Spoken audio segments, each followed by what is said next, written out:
Thank you. Hey, it's John Kamal. It's Fairfield County Live and Local. It's presented by the Sono Collection in South Norwalk. So my guest today is a local talent agent, promoter, kind of a little bit of a legend in the scene.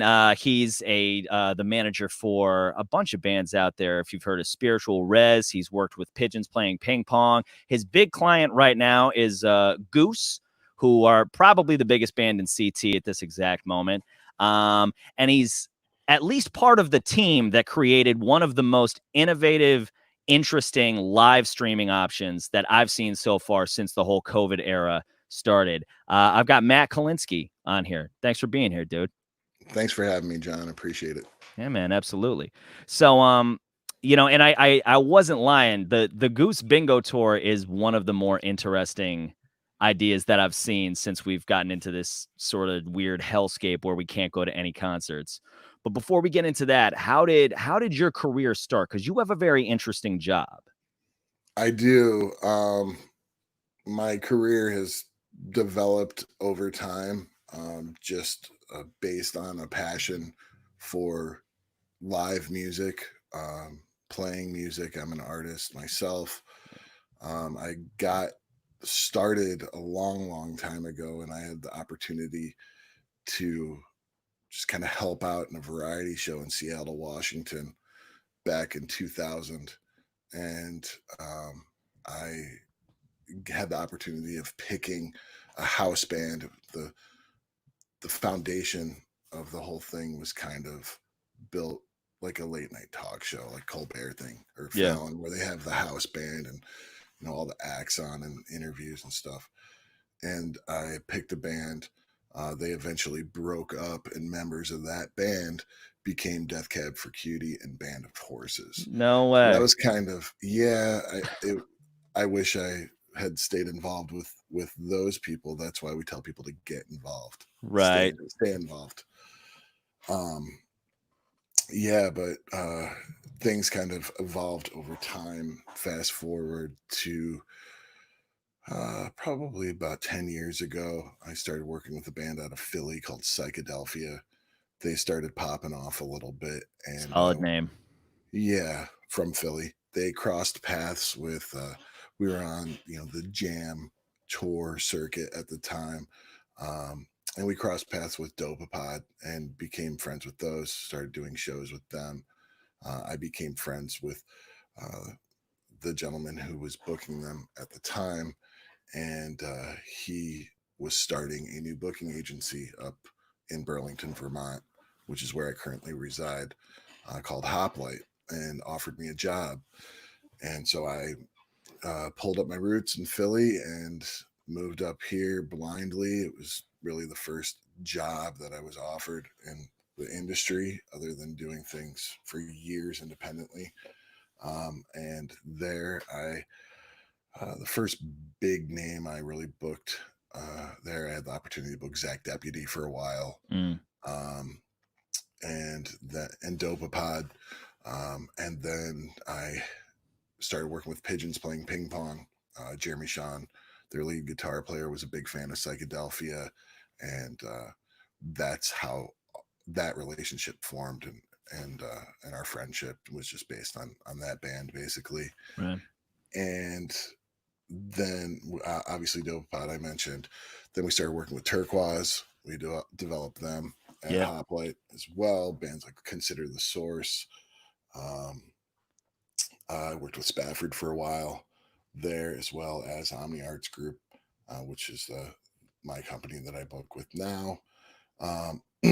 And then eventually I decided that it was time to part ways and go back to doing my own thing. I had some relationships that I had built, some stronger foundations, and started Omni Arts Group in 2016, just about 4 years ago, with Spiritual Res, Jamgrass band called the Rumpke Mountain Boys.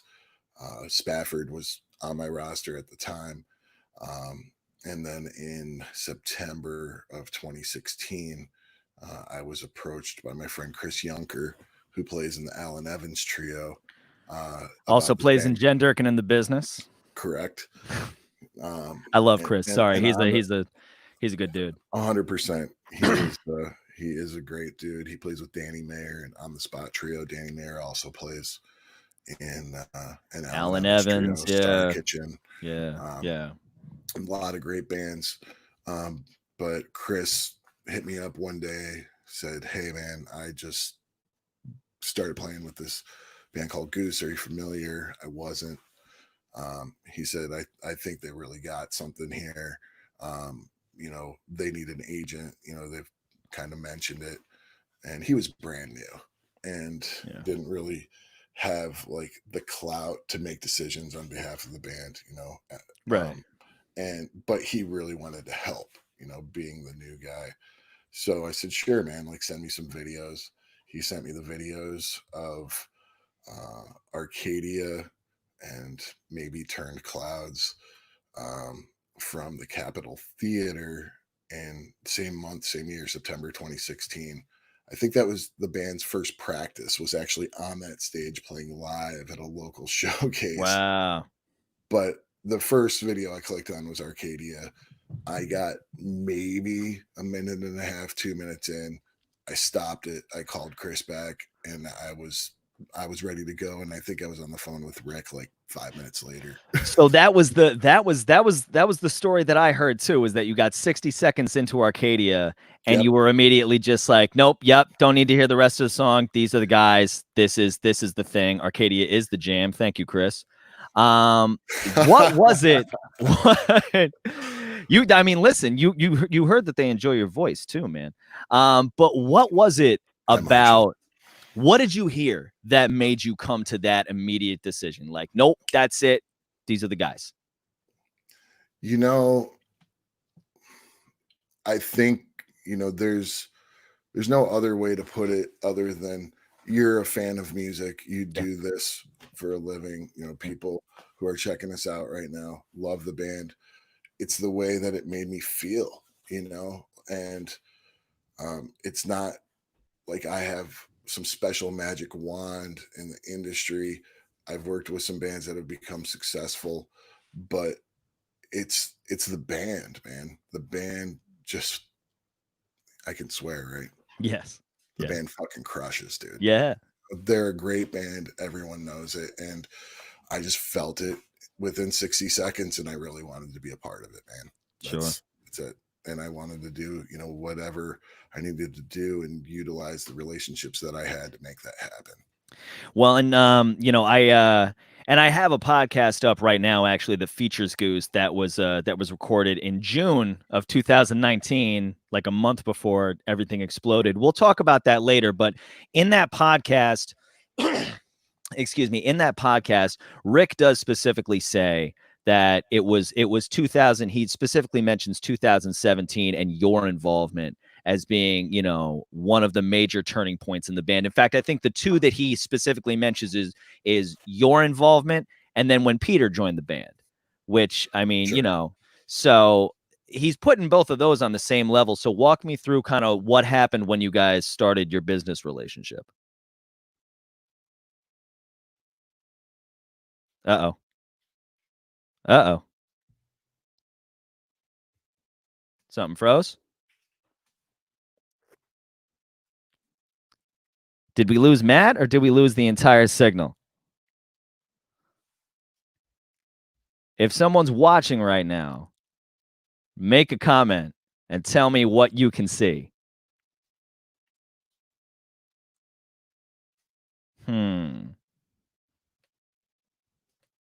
Take him out. Put him back in. Uh-oh. Looks like we lost Matt. All right, well, I'm going to take a second to just say what's going on. So my name is John Kamal. This is Fairfield County Live and Local. It's a podcast. And we've got episodes up right now featuring Goose, featuring Zillawatt, featuring a whole bunch of local Connecticut bands. And it looks like I've got Matt Kolinski back in the game.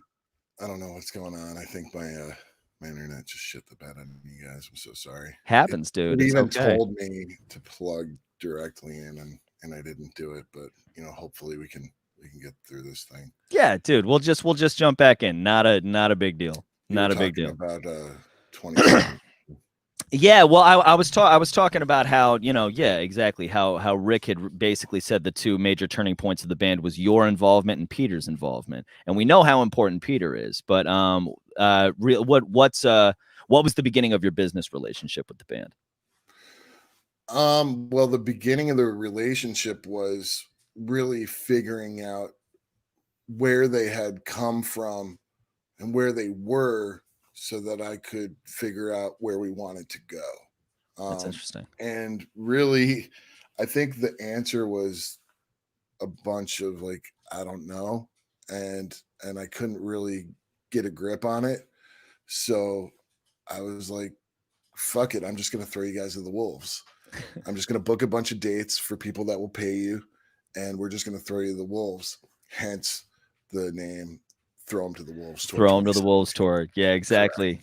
Which, not to plug my own thing, but And Rick does detail that in my podcast, which is live on Spotify and iTunes right now. But sorry, great. continue. Sorry. All good, man. So, the reason for that was the strategy was like, fuck it. I'm going to throw you to the wolves. Yeah. We're going to see who responds to you well, who doesn't. So we know where to go back to. We're going to see what venues like you like to play and what venues you don't like to play. So we know where to go back to and take all of the positive components and whittle it down to where we'll just tour, uh, you know, at least for the foreseeable future. And that Sure. was down to the southeast, North Carolina and Florida and stuff like that. And ironically, the band hasn't been back there since then. We Yeah. it was a tough tour for them for sure. Yeah. We learned a lot of what to do and not to do. All the questions we couldn't answer prior to that, we had a clearer picture of how to move forward from there. Instead of going up, north and south on the East Coast, we wanted to go to Colorado, which meant going through the Midwest. Obviously, Denver is a hot spot, and everyone knows about Covington, Kentucky, in the Goose World. I If you don't said know, get involved. in that in that in that podcast, I did say, I was like, well, what do you guys do when you go somewhere like, Kentucky, where no one's ever heard of you? The entire band started laughing immediately.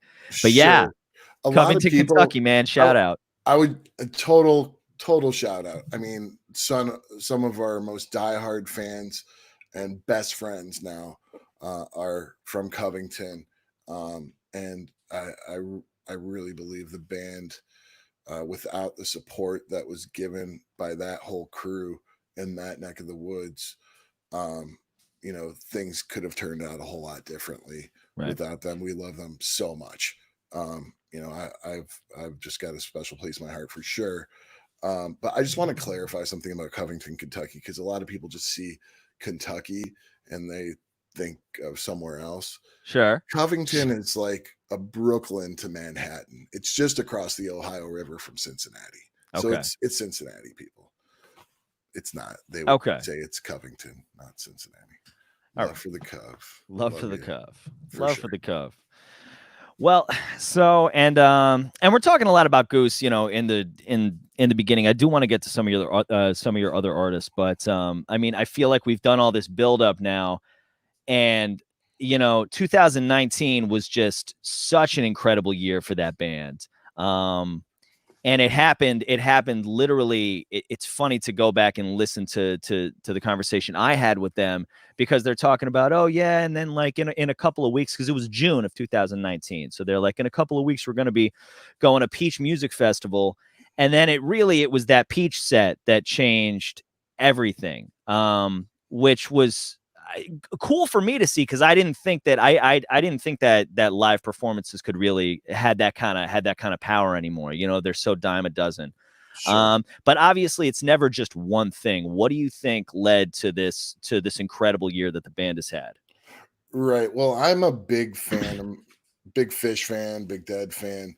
And when you look at like those monumental shows in the band's history, as a fan, I always like to dig back a little bit to see what happened to progress to get up to that point, right?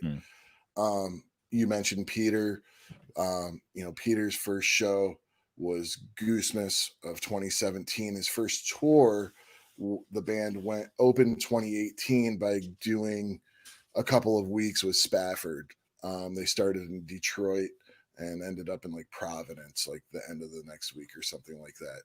And that, to me, January 2018 is really when things changed, significantly. And if you look at that, all of that happening, the following month, we went out to Colorado in March of 2018. We played in Covington on, I think, February 2018. We played Covington twice, once on the way out there, I think February 2nd, and then once on the way back, February 15th. And I still think to this day, a lot of fans really get down with that February 15th, 2018 show. But things really progressed there. And then by the time spring of 2019 rolled around, when I really, really noticed things was the 420 run. They did April 18th in New York, the 19th in Boston, and the 20th at the Acoustic in Bridgeport. And we could feel it internally, but there was still a lot of shows that were doing well or really bad, and there was never really anything like in between. But the bad ones started happening less, and that whole run like crushed the New York. That was our best New York show to date on the 18th. Boston was great, and then the Bridgeport was practically a hometown gig at the Acoustic, and that was fantastic. Yeah. I remember that gig. I remember that gig very well. Right. May of 2019, we played Dome Fest, and that really, so we've got April, then May, where we played these tweener sets, 30-minute tweener sets. Aqueous played, then we played 30 minutes in between Aqueous and Pigeon's first set, and then it was 3 30-minute sets, maybe in between Joe Hurtler and Aqueous and Pigeons, and then Pigeon's set break. Yeah. And a lot of jam bands would have chosen to play earlier in the day for like 75 to 90 minutes because they're a jam band and they want to jam and play long sets. Right. But we all know that Goose can get it done in 30 minutes, man. Well, they can play a whole show in 30 minutes. They've got the songs. They've got the songs to back it up. The songs have hooks. The songs are complete. And they can balance it out too. They can do they can do some short fun tunes and like a butter rum, and then they can just get down and dirty with Madhuvan or something like that for 17 minutes, and they could do that all in 30 minutes. And they just crushed Dome Fest. And then a month later, we were at the Magic Beans Festival out in Colorado, and it was the same thing. I think we did 5 30-minute sets throughout the day. Yeah. Just in between there was one main stage, and then there was the smaller stage on a deck. And just after every band on the main stage, we would play for 30 minutes. And we did that because we wanted to play under the lights at night when everyone was ready to go and having fun, and again, the guys did a good job. And then it really just all culminated a month later at that Peach Fest set. I knew from working with the promoters at Live Nation who put on Peach Fest and working the event in the past, just observing like when people would go where, and I was like, this is the spot that I want for the band. I requested it, and thankfully he was kind enough to give me that slot, and I knew it was going to crush, and I kept saying it to the guys. And I don't really know if I think they of course like trusted me, but sometimes you don't believe something until you're walking on stage in front of 3,000 people, 4,000. I don't even know how many people were there. It was an incredible moment. I admittedly, I remember me and Coach and Getty standing behind the stage while Rick is like peaking on Mississippi Half Step, with our arms around each other with like tears rolling down our face. And we just like knew that was kind of like a monumental moment, and that things were gonna going to be okay. Well, it sounds like a culmination of, I mean, like I was saying before, it's never just it can never just be one thing. It sounds like it was a culmination throughout that entire season, that entire spring season, that really led up to a peak. 100%, and Yeah. it's just kind of indescribable. Yeah. I've been sitting on this one for a couple of minutes, and now I just want to know what Marshall's talking about. Please ask Matt what was the craziest thing he saw at Peach. I can't answer that question. We're not on FM Airways. We're not on FM Airways. This is Facebook Live. Or can I call in a friend?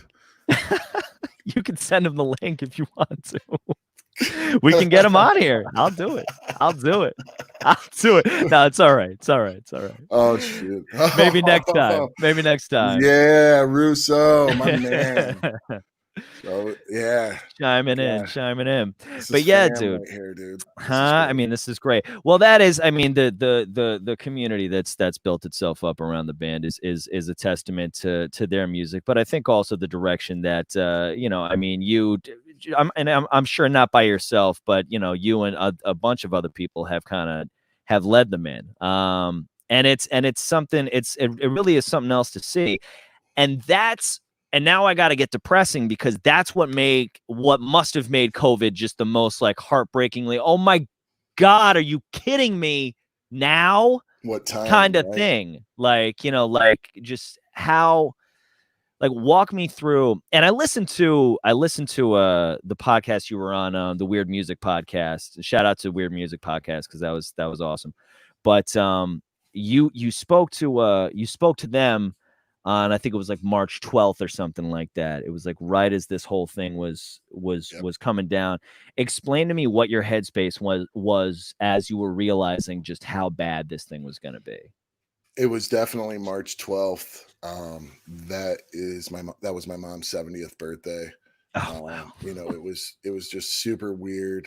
Live Nation was canceling tours around the world. Yeah. I think they started like the day before that. And I think I remember on the episode, right, you actually go to the web, to the website, and you're reading it off like as it's happening. Let me rewind just a couple weeks before. Oh no, please. So we're about to go on Rock Legends cruise, right? Goose is on the West Coast. I was not with the band. I think I'm texting with Trevor, and we're just like, should we do this? And I was like paying attention. It was in the news, but it really went from 0 to 60, from the beginning of March. I flew down to Florida for that cruise, and I'm seeing people with masks on everywhere, more than I'd ever seen them before. Right. Jesus. You said mask. I'm sorry. It's all good. And we end up going on the cruise, but it was just all in our head, in my head anyway. It was a conversation, and then we come back March 2nd, and then within 10 days, like you start hearing about it more and more. I remember I was putting Dylan, my son, on the bus to school one day, and I just looked at him and I'm like, maybe you shouldn't go to school today. And that was the Monday, whatever that Monday was. So I think it was like the 9th or something. Yeah. And it turns out a lot of parents were feeling the same way. Yeah. And that March 12th day was crazy. I was losing show after show after show after show after show as an agent with all of the artists on my roster. It was obviously super depressing, but I'm not a guy that just like gives up. Like I could, oftentimes through this whole quarantine era, I'm like, screw it. I'm just going to go like work at McDonald's and get insurance, or go get a pension at the post office or something, Yeah. But that's not who I am, and that's not what I want to do, and that's not who I want to show my son who I am. I want him,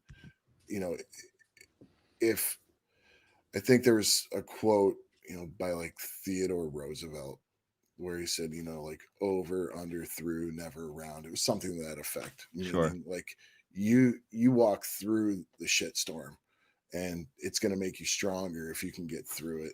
And that's kind of my vibe. That's what I try to do, and that's what I've been doing. I've really tried to adapt, um, you know, my personal life, my business, the life of all artists, Goose and Rumpke Mountain Boys, High Riders, Grateful Dead tribute in Indianapolis, Runaway Gin, Fish tribute in Charleston. We're just all adapting in our own way to get through this together. The artist community has come together. Um, Ben Baruch and Dave DiCiani, who I co-manage Goose with at 1111, spearheaded the Live from Out There Yeah. series.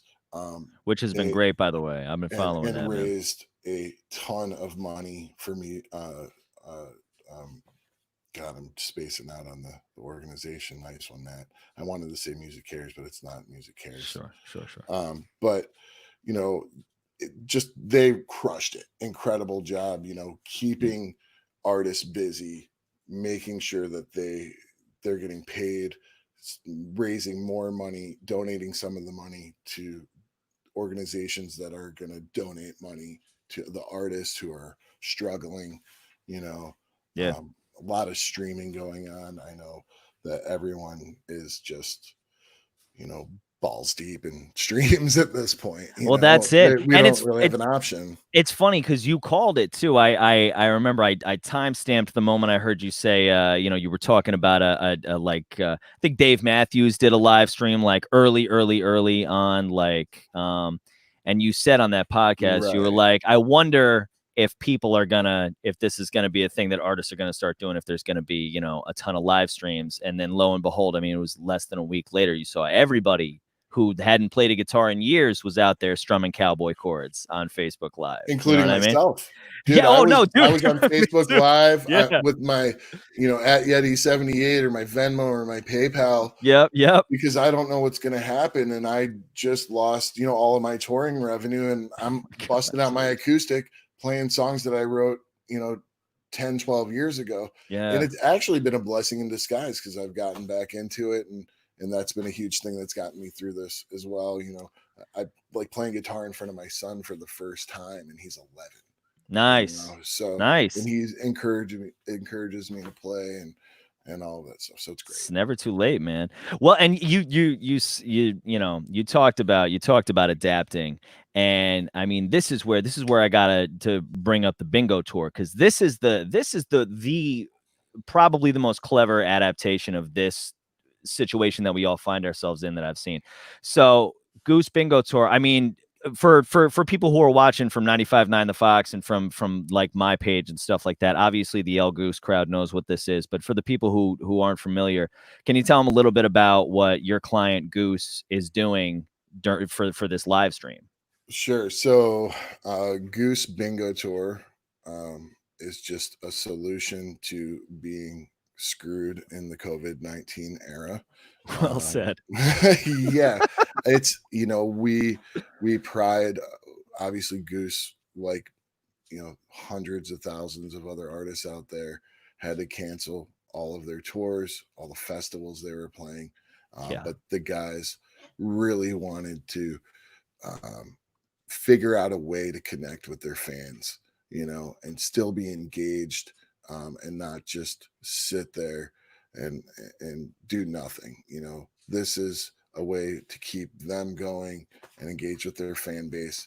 And they've just come up with an incredible week and a half of creative interaction with their fans. That includes performances, cooking classes, some yoga classes, workout classes. Yeah. Very cool stuff. Some videos on farming. These guys are incredibly health driven. They eat very well, and they're very aware of what they're putting into their body, and they're gonna educate people on things of that nature as well. Right. I mean, it's the fact that it's going beyond the music that I find so cool, because it's, you're not just buying, a couple of guys having more fun than you are in your screen. You know what I mean? You're joining a Sure. community. You're really it's socializing. It's the closest. It's almost as close as we can get, really. Right, right. So, we're having goose bingo sets on the Friday and Saturday night, starting this Friday, the 19th and 20th, and then 26th and 27th. Mhm. Uh, Doey Joey, shout out, massive shout out to that dude. That The dude is man. the man, the myth, the homie, and he'll be kicking things off this Friday. Um, don't miss it. Um, Peter's other project, Great Blue, will be kicking things off on Saturday, and Goose will be on for 2 sets at 8 o'clock. Um, that's the format. Both weeks. The second Saturday, the band is doing a workout at noon. There is no content at 6 p.m. But the band will be on. But people can play at home with bingo boards, classic bingo. There will be some songs on the board. Uh, lots of different variations of how you can win. The classic, one line, X, the square, and people will win fun prizes. The square is the grand prize, right? Right. Yeah, right. What do you get if you get the square? TBD. TBD. Oh, all right. That's mysterious. Dark That's and exciting. mysterious. I'm That's dark and mysterious. Well said. Well said. So what was the genesis for that idea? Because I'm sure it evolved as soon as it came up. But like, where did that come from? Who had the eureka moment? The eureka moment. I just want to answer the question actually, because Sure. there actually is a prize for the grand prize. There's one grand prize for each night. It Okay. requires a square pattern surrounding the center of the free space. There's going to be 4 total winners. Those winners will win a signed limited edition Goose Bingo Tour poster, Nice. 2 guest list spots, and meet and greet with the band at a future Goose headlining show, a limited edition OG pin, coach variant. Pins are super hot in the Goose world, and if you're into the pins in the Goose world, you know what I'm talking about. Yeah, man. And then lastly, they'll get a one of a kind bingo ball that was actually used by Coach for the entirety of the bingo tour.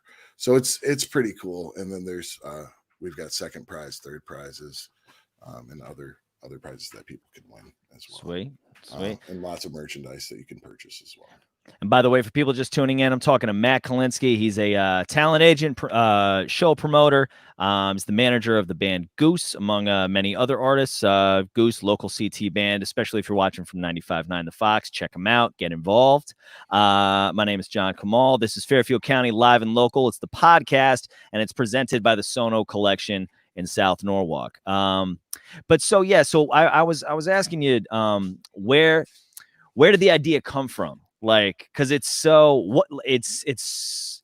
smart, and I'm just curious as to how it came to be. So the band, it was a concept that I believe the band had discussed, at various times about doing live.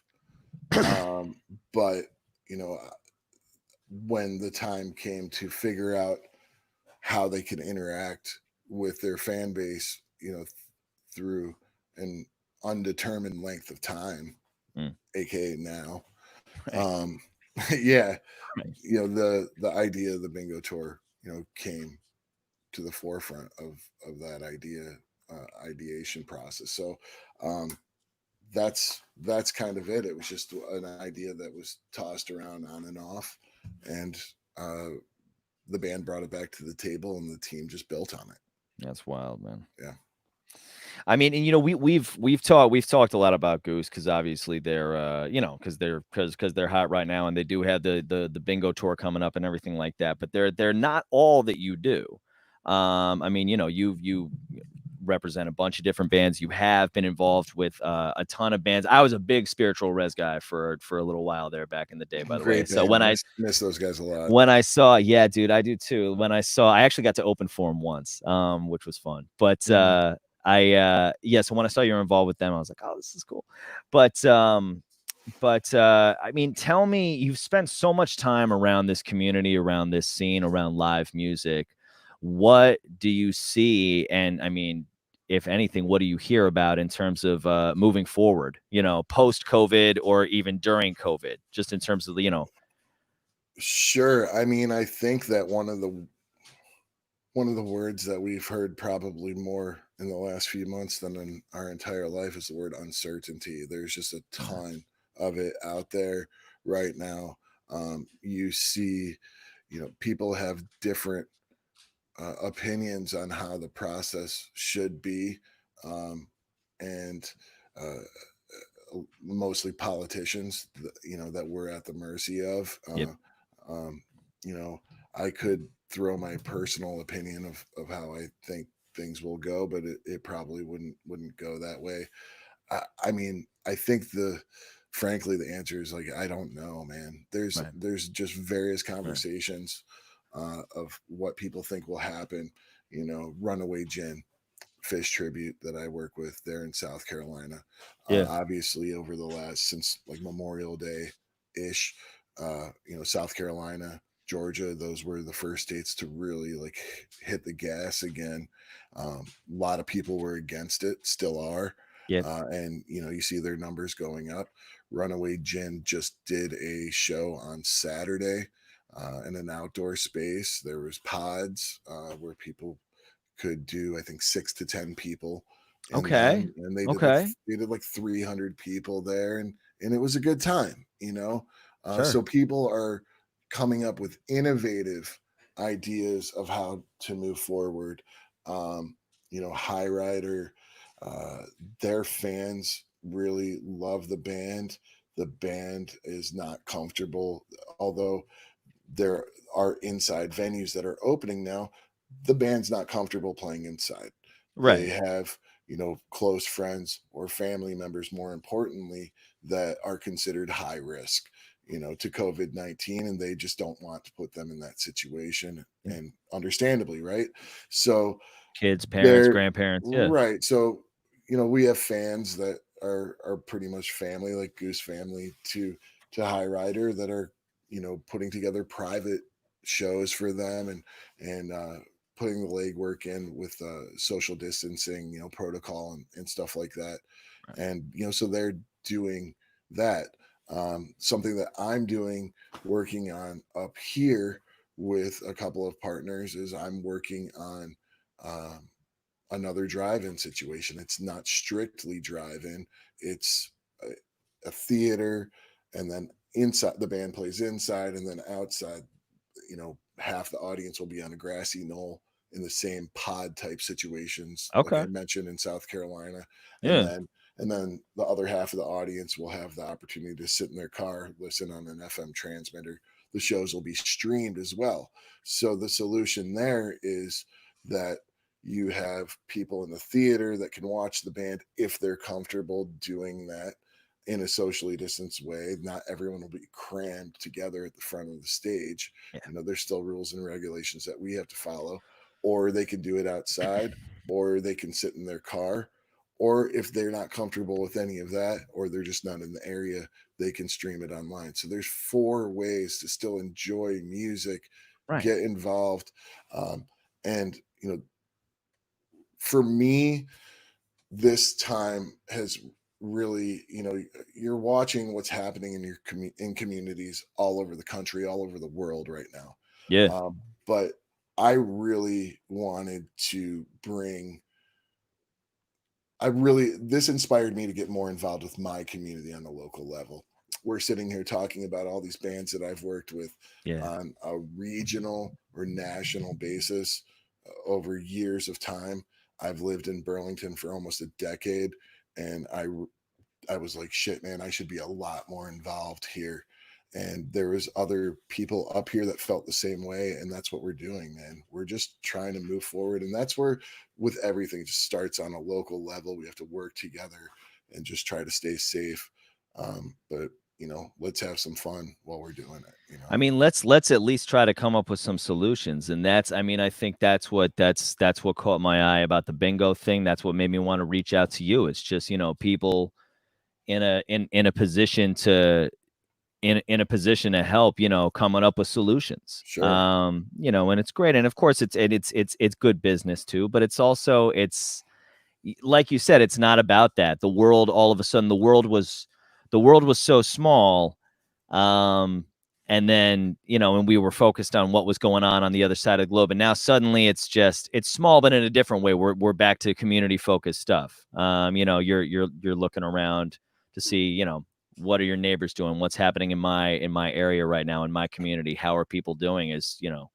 Right. That's where it has to start right now, John. It's gotta start local.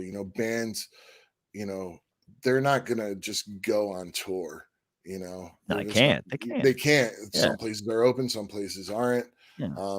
People, are gonna start playing shows locally. It's kind of the same thing you saw online where Matt Kolinski, who hadn't picked up his guitar in 11 years, is going to play, outside at, some pizza shop in Burlington, Vermont or something. But people are going to go and support people because that's what we do. That's what we should have been doing all along, but I think that people really feel, the need to stick together right now. And unfortunately, there's some people that don't feel that way, in our country right now. Yeah, which is too bad. Hopefully they'll see the light, man. Yeah, dude. Yeah, no, for sure. And listen, I mean, dude, just thank you for what you're doing. Before you get out of here though, I want to again let like I said, and I know obviously they're what's going on right now, but aside from Goose, I mean, what are some of your other artists that you represent have going on? What's happening in the world of Matt Kolinski, whether that's 1111 or Omni Arts or any of the. I mean, I'm just a lot of what's going on. I just mentioned, is really figuring out on a day-to-day basis how these artists are going to proceed and get back, playing in front of people. Sure. But off the road, I manage a band called Funk You out of Augusta, Georgia, and they've been very creative and building their socials and creating content for YouTube. They're going to have an album. They've spent a lot of time recording and writing and things like that. And I think a lot of bands that tour a lot, and I definitely can speak on Goose's behalf for this, they are getting a lot of time that they want but don't get by playing on the road to record music, write, take a breath, and have a breather. So while people really want to be out there, playing, I'm sure this is kind of a welcome rest area for them as well. You gonna burp? No, I was coughing. I was trying to be slick and turn the mic off and then cough and then turn it back on. That way we don't have any audio. But you called me out, man. Come on. I like calling people out. It's fun. So yeah, man. So yeah, I mean, and I think again, to go back to that Weird Music podcast years that I listened to, buy merch, man, buy stickers, buy stuff, buy stuff that comes from the band. CDs are passe these days, but buy stuff off iTunes, download it. You know what I mean? Stream if you can, but support. It's corny, but it does tie into what we're talking about. On this show, Fairfield County Live and Local, I always say at the end, support live and local music anyway and anywhere that you can. It's kind of the only way that we move forward with this. It really is, man. That's all you can do. Donate to a band. I mean, even $1 helps, man. Right. We're not looking for.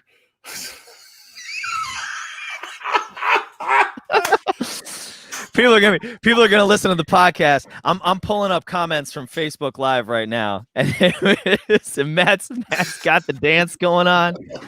So if you're listening to this in the future, I'm sorry. You were speaking so eloquently too, and then I completely I threw you off your game. That was my fault. All of the above, man. I will tell you, there's a lot of things, components that have gotten me through this time. Yeah. But I really, other than my beautiful woman Nicole and my wonderful son Dylan, I have to give a shout out to Greg Knight. Greg and I have spoken often, sometimes every day, and we're just talking about ideas in life, and sometimes we're just catching a buzz of some savvy belay on the phone and just talking about whatever. And then my homeboy Alan Roper, who I co-manage Funk U with, my buddies Ben Baruch, Dave DiCiani. We talked about me coming in with the band and Peter. Yeah. When those guys came into the fold too, things really, went into outer space. And those guys are a humongous part of what is happening right now. So those guys need to get credit on an hourly basis. Hell yeah. I don't even know if they have ever slept in their entire lives. And I gotta bring it back to Greg, because he's been you can hear Goose music on 95.9 The Fox every Sunday night, because Greg Knight has been my point man, hooking me up with tunes to play for people and everything like that. He gets on it. What do we got?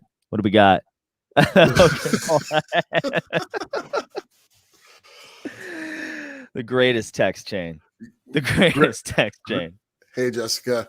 Yeah, Greg and I were threatening to play Fortnite, stream Fortnite while we were talking to you, and I was just going to bring him into this. Oh my gosh, we need a Greg Knight freestyle. Who doesn't need a Greg Knight freestyle? Like we should just call in all these people right now, John. There you go. Just hang out for like the next 4 hours. There you go. I know. It's funny, actually. The chat's like starting to blow up right now. All of a sudden, I was winding this down, but I mean, hey. This is Rick DeBrouwer. Rick is a huge fan of the band. It's just great seeing all these names pop up. This is family, and it's the band gives us all a reason to congregate and have something in common that we really, really love. Well, and I think that's what we're really missing right now, man. It's the reason to congregate. It's the reason to get all together. So it's just so cool that you you and the whole Goose team did this thing with Bingo. And check out artists on 1111 and Omni Arts. You were talking about Funk U earlier. I think what was it? The Southern Bells was one of your artists that I was listening to earlier today, actually, as I was researching you, man. LA Moves, dude. Check out that tune. LA Moves. It is. That's the tune. But yeah, buy stuff. Buy. Get involved. This is Coach. He couldn't take it. He had to come. He's taking me over. Buy. Oh, dude, this is great.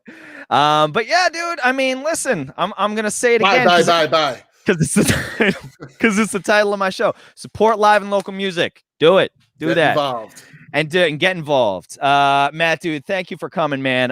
You guys can check out. There's so many goose heads in this comment section. I'm sure you all know this, but for those of you listening from 95.9 The Fox, people elsewhere, you can check out at Goose the Bands, at Goose Bingo Tour, and if you want to hear more from the man himself, Matt Kolinski, at Yeti78. Please subscribe. We have a YouTube channel now. It has no subscribers yet because there's only 2 videos, but subscribe, hit the bell icon. We're going to try to build it down here in Fairfield County, Connecticut. Matt's going to keep, building that community everywhere, nationwide, man. Sure. Just want to plug a couple things for Bingo Tour here. Please. At Goose Bingo Tour on all the socials, Goose Bingo Tour on Facebook, Goose Bingo Tour at gmail.com. anything, all things Bingo Tour. That's where you can see it, or how you can find us. Any questions that you have as fans, we're here for you. So please get involved, get in touch. Get involved, get in touch, man. And if you want to check out my podcast with Goose, that's on the Fairfield County Live and Local podcast. You can find that on iTunes. I've heard it's hard to find on iTunes. Check Spotify. You can check Audio Boom. You can just Google it, and it's gonna pop up. So you can check that out too. It's got acoustic versions of Atlantic City and Time to Flee. Time to Flee before it came out. Let Trevor sing. Trevor, by the way, gets the last word in that podcast, and it's brilliant. It's a piece of true knowledge, and you'll be a better person for having heard it. Bye. That's gonna be stuck in my head. Matt, dude, I could really talk to you all night, man. But this has been awesome. This is it went longer than I thought it was going to, in the absolute best way. This was a joy, dude. 100%, man. I mean, this is how we're moving forward. We're doing it together, and we're doing it for everyone else. So I really appreciate your time, dude. Yeah, you got it. Hang out on the chat for a sec after I take us off live. But yeah, for everybody watching out there, thank you so much. This has been Fairfield County Live and Local. It's presented by the Sono Collection. Neckbeard, baby. Fairfield County Live and Local is presented by the Sono Collection in South Norwalk. My name is John Kamal. You can listen to Fairfield County Live and Local on the podcast, but you can also hear the show on the radio, 95.9 FM if you live in Fairfield County, Connecticut, 959thefox.com. If you don't, you can stream it right on there. It's an hour of local music every Sunday at 9. And you can, of course, check out the podcast as well. Matt Kolinski, thank you, man. John Kamal, thank you. You got it, brother. All right. Let's drop this off. Oh, I'm going to hold it for a quick second. Screenshot that right there. Thank you, Brian Salvia.